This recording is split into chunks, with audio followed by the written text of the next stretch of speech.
não foi por falta de aviso.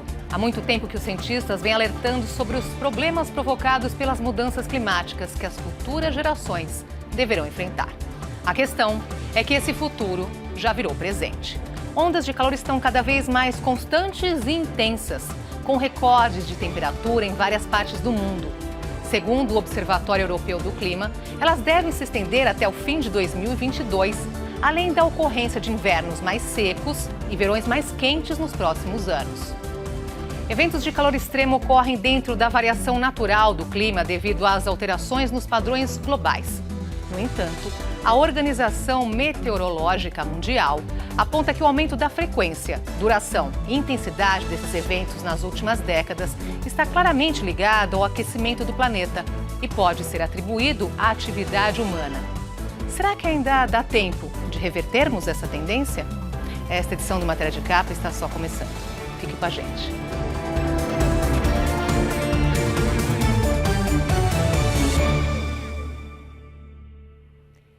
Em 2022, as ondas de calor extremo começaram na Índia. De lá para cá, se espalharam por todo o hemisfério norte, mais intensas e com intervalos cada vez menores do que em anos anteriores.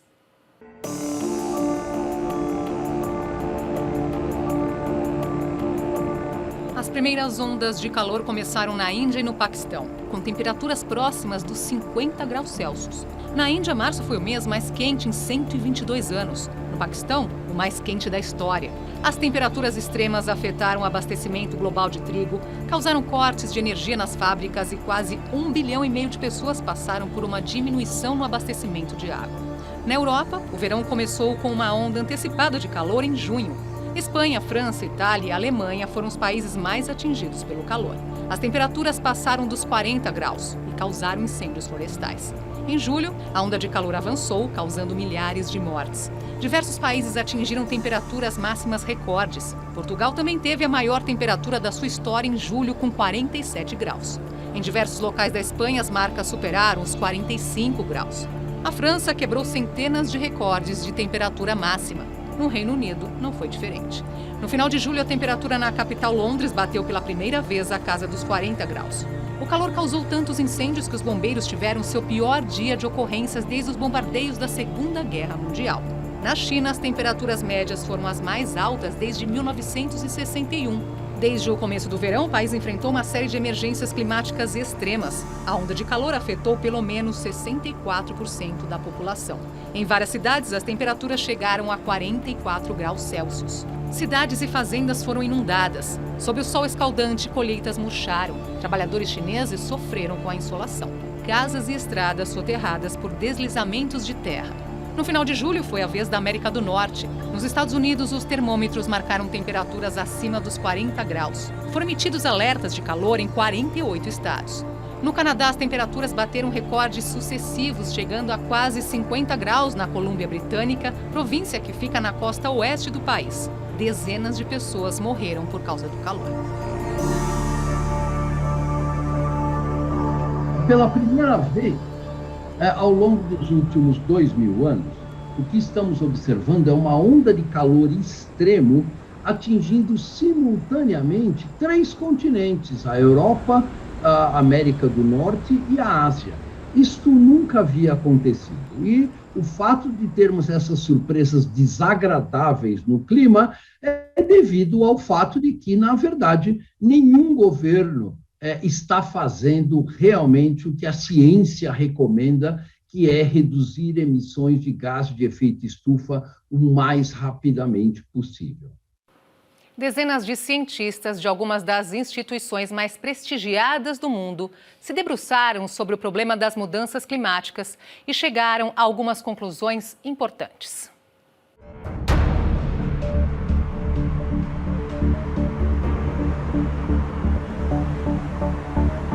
Em pouco mais de 150 anos, desde o início da Revolução Industrial, a atividade humana, inicialmente nas fábricas e mais tarde com os meios de transporte, resultou numa concentração de dióxido de carbono na atmosfera que não ocorreu na Terra nos últimos 2 milhões de anos. Acontece que desde seu surgimento, nosso planeta, ao lado dos demais integrantes do Sistema Solar, nunca foi preparado para isso.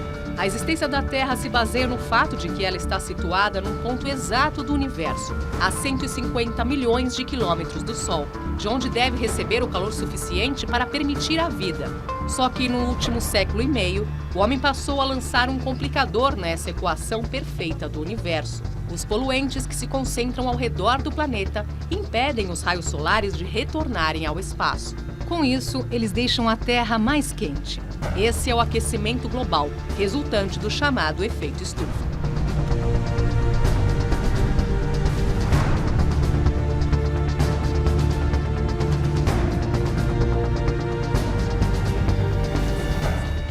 As ondas de calor trazem impactos para o meio ambiente e para a nossa saúde. Vamos ver como elas são formadas.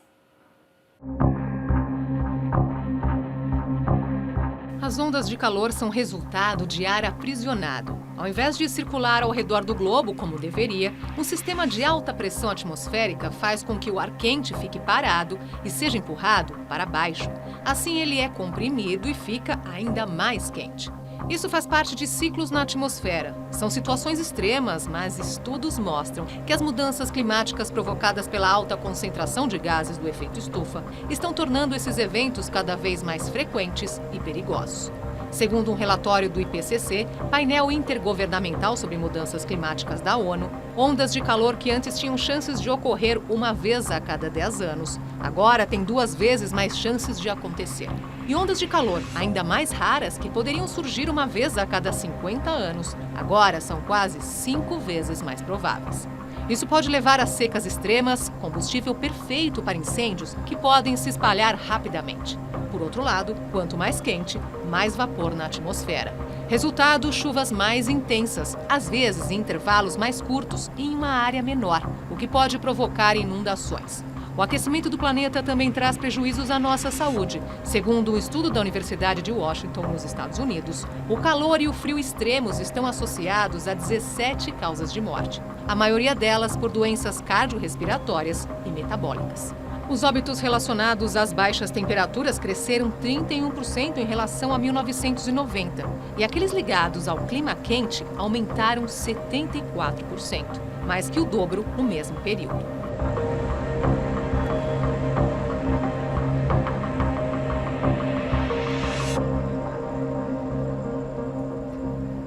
Agora vamos ver um mapa da NASA que mostra alguns dos lugares que mais sofreram com incêndios florestais provocados pelas ondas de calor.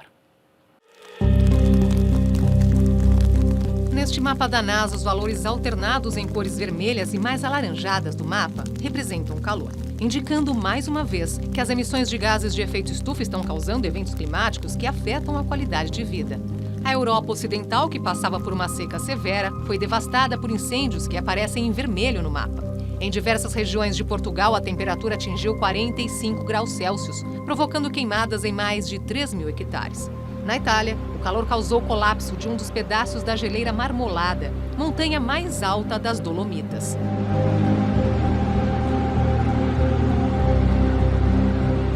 No norte da África, as ondas de calor castigaram Tunísia e Marrocos. Os incêndios devastaram mais de 2.000 hectares de floresta e mais de 1.000 famílias marroquinas foram obrigadas a deixar suas casas.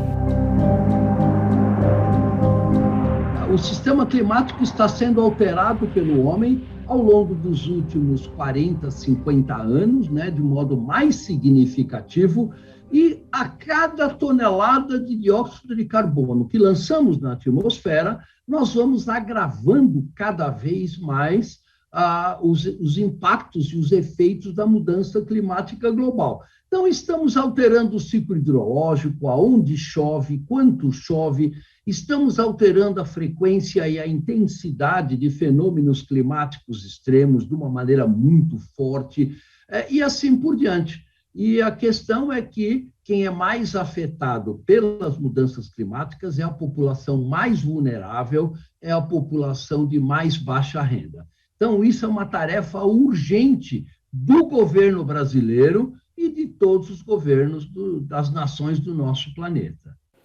Confira a evolução do aquecimento global ao longo das décadas a partir dos anos 1930. As imagens são do Observatório da Terra da Agência Espacial Americana.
Daqui a pouco, no Brasil, verão em pleno inverno.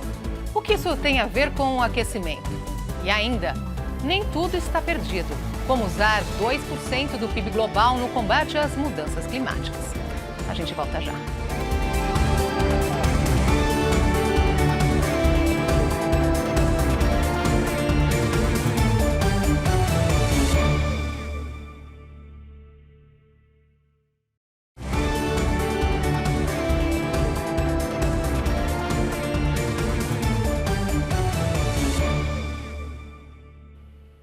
Aqui no Brasil, o calor atípico também marcou este inverno. A junção de alguns fenômenos impediu que o frio chegasse a várias regiões, causando secas e incêndios. Quase um mês após o começo do inverno, as temperaturas não acompanharam a expectativa para a estação mais fria do ano. Elas ficaram acima da média histórica nos estados do Sul e Sudeste. Devido a uma junção de fenômenos que mantiveram as temperaturas acima do habitual, não houve frentes frias intensas e duradouras.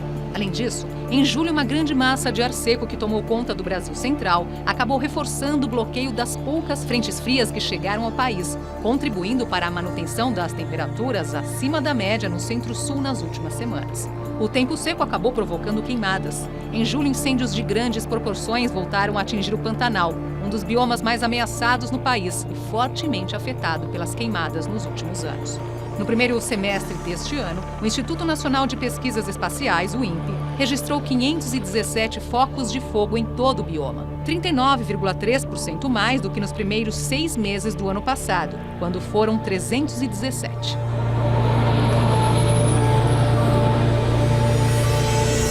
Nós estamos observando alterações na duração das estações, na intensidade de ondas de frio ou de ondas de calor. Isso não acontece só no Brasil, evidentemente, isso é um fenômeno planetário, e isso tem um impacto muito importante, por exemplo, na agricultura, né?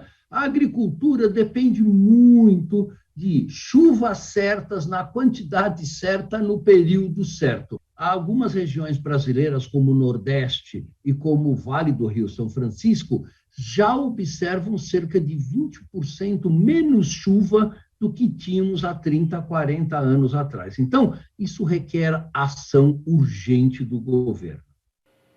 A Amazônia vive um ciclo vicioso de desmatamento em alta, clima mais quente, menos chuvas e mais carbono sendo liberado na atmosfera, intensificando a crise climática.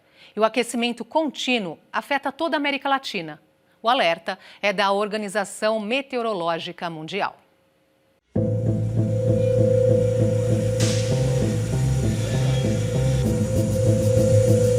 Segundo o relatório sobre a situação do clima na América Latina e no Caribe, o desmatamento na maior floresta tropical do mundo dobrou em relação à média do período entre 2009 e 2018, atingindo o nível mais alto em 12 anos. O desflorestamento cresceu 22% em 2021 na comparação com o ano anterior.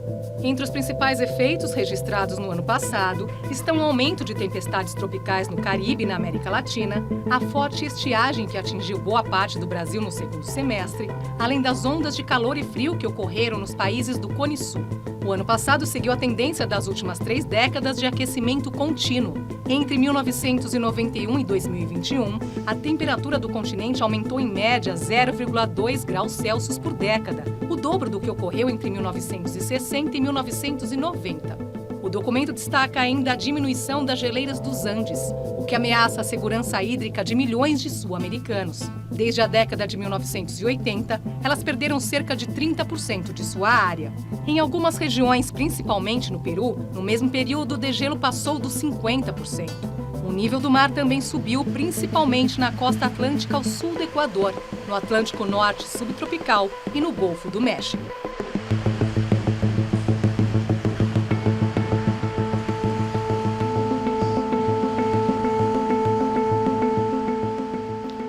Gostaria para evitar os piores impactos das mudanças climáticas. Nesta palestra ao TED, o historiador e escritor Yuval Noah Harari revela que uma pequena parte do produto interno bruto mundial, que é a soma de todos os bens produzidos, seria suficiente para mitigar os principais problemas ambientais. Humanity has enormous resources under its command. Harari diz que a humanidade tem vários recursos disponíveis para evitar as mudanças climáticas. Would we have to commit 50% of our Ele total pergunta budget? se teríamos que comprometer 50% do orçamento mundial. O escritor conta que ele e sua equipe passaram semanas analisando relatórios e trabalhos acadêmicos. O resultado final foi animador. Harari afirma que se aumentarmos nosso investimento anual em tecnologias limpas, cerca de 2% do PIB global, deve ser suficiente para impedir catástrofes ecológicas. Para ele, a questão não é queimar pilhas de dinheiro para salvar a Terra, e sim fazer baterias avançadas, inovações para armazenar energia solar e criar redes elétricas que possam distribuí-la. O escritor conta que esse investimento vai criar muitos empregos e oportunidades econômicas, além de ser lucrativo no longo prazo, reduzindo gastos com a saúde e salvando milhões de pessoas de doenças causadas pela poluição do ar. The 2% figure Harari conta que esses 2% são só uma estimativa. Evitar o aquecimento global é viável, embora custe muito dinheiro. O escritor lembra que em 2020, o PIB global foi de 85 trilhões de dólares.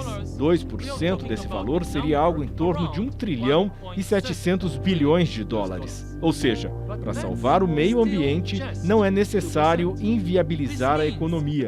O mundo só precisa definir as prioridades. Mas ele enfatiza que, apesar dessa alternativa ser promissora, não vai resolver todos os problemas, como os oceanos cheios de plástico ou a perda contínua de biodiversidade. Para ele, precisamos mudar alguns comportamentos, desde o que comemos até como viajamos. Nada disso será fácil, mas é exatamente por isso que temos políticos, afirma. O trabalho deles é lidar com coisas difíceis. São especialistas em transferir recursos de lá para cá. O escritor destaca a crise de 2008, quando o governo americano gastou 13,5% do PIB para salvar instituições financeiras consideradas grandes demais para falir.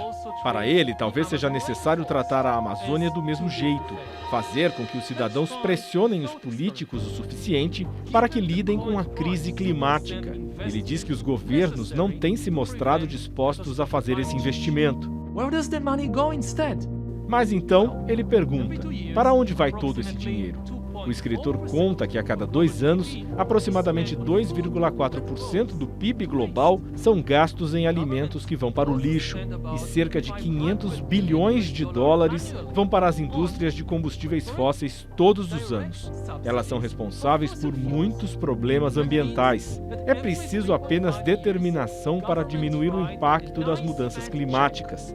Para Harari, sempre que alguém disser é tarde demais para acabar com o aquecimento global, podemos responder, não, podemos pará-lo com apenas 2% do PIB global. 2% do produto interno bruto dos países poderiam evitar uma catástrofe e milhões de mortos que certamente vão ocorrer se não fizermos nada para lutar contra a mudança climática. Nós podemos aumentar basicamente a eficiência da economia, iremos proteger a população e não fazer nada hoje vai custar no futuro cerca de 5 ou 10 vezes mais do que os 2% do produto interno bruto que temos que investir atualmente. Daqui a pouco, os principais impactos ao planeta se continuarmos empurrando com a barriga medidas para reverter as mudanças climáticas.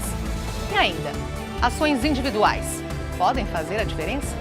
Não saia daí.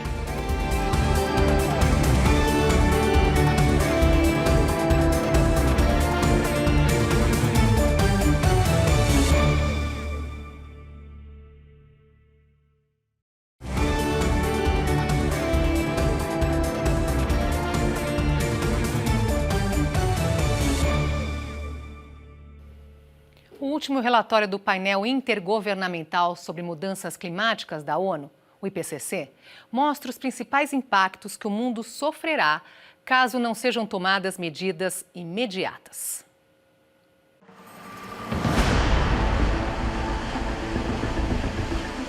Até 2050, 1 bilhão de pessoas enfrentarão o risco de inundações costeiras devido à elevação do nível do mar e serão forçadas a deixar suas casas. Em 2100, o mundo enfrentará 4 vezes mais eventos climáticos extremos do que agora, mesmo se houver apenas 1/10 de aumento na temperatura global. Se ela subir por volta de 2 graus, pode haver 5 vezes mais tempestades, secas e ondas de calor. Outras consequências são a desintegração das camadas de gelo e a desaceleração da circulação termoalina, que consiste nas grandes correntes oceânicas do planeta. Segundo a doutora Ellen Adams, da Universidade King's College de Londres, e uma das autoras do relatório, as coisas estão ruins, mas, na verdade, o futuro do planeta depende de nós, não do clima.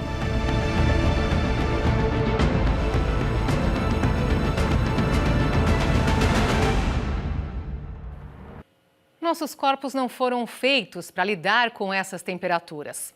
E a infraestrutura da maioria das cidades do planeta não consegue se adaptar a esses eventos climáticos extremos.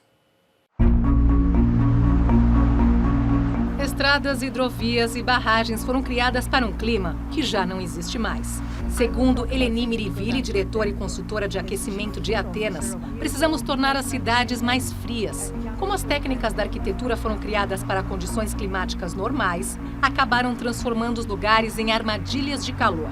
Por isso, será necessário replanejar os ambientes urbanos, incorporando a natureza neles, aumentando bastante a quantidade de árvores, cobertura vegetal, biodiversidade e água. Para ela, as temperaturas andam tão extremas que o ar-condicionado não dá conta.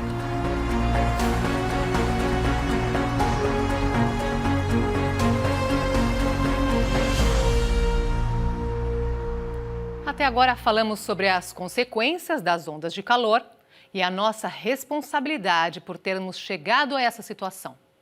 Mas o que cada um de nós pode fazer no dia a dia para ajudar a frear as mudanças climáticas? Ações individuais podem fazer alguma diferença?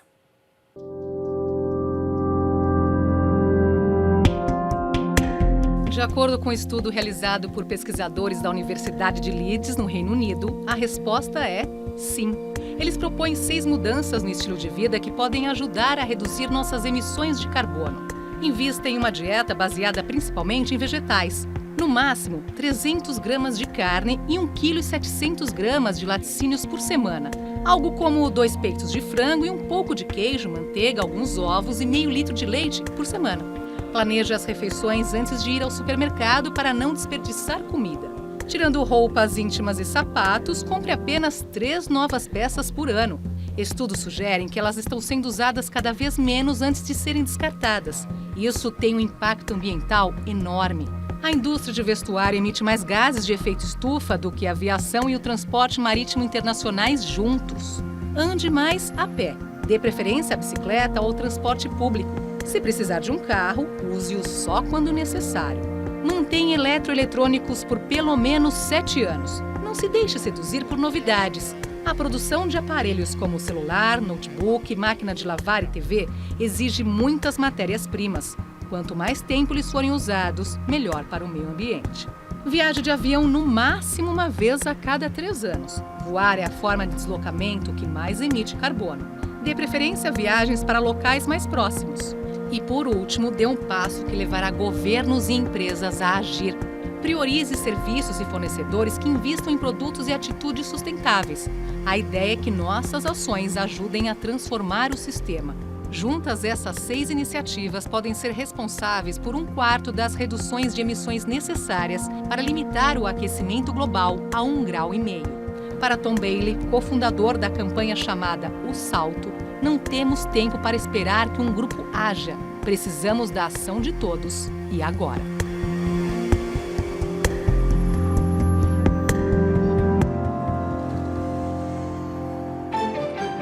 Segundo o IPCC, as mudanças climáticas devem afetar profundamente a vida no nosso planeta nos próximos 30 anos, mesmo que as emissões de gases do efeito estufa sejam contidas. Os principais riscos: extinção de espécies, disseminação de doenças, calor insustentável à vida e o colapso de ecossistemas. Isso sem falar nos refugiados ambientais. Um relatório do Banco Mundial alerta que pelo menos 200 milhões de pessoas em 6 regiões do planeta poderão ser forçadas a deixar seus países até 2050 por causa de eventos climáticos extremos. Para reverter ou mitigar esse cenário, é preciso que os governos façam o dever de casa e priorizem suas populações, em vez dos interesses de grandes corporações. E que cada um de nós também faça a sua parte. Ainda dá tempo. Esta edição do Matéria de Capa fica por aqui. Nós voltamos na próxima semana, neste mesmo horário. Obrigada pela companhia. Até lá.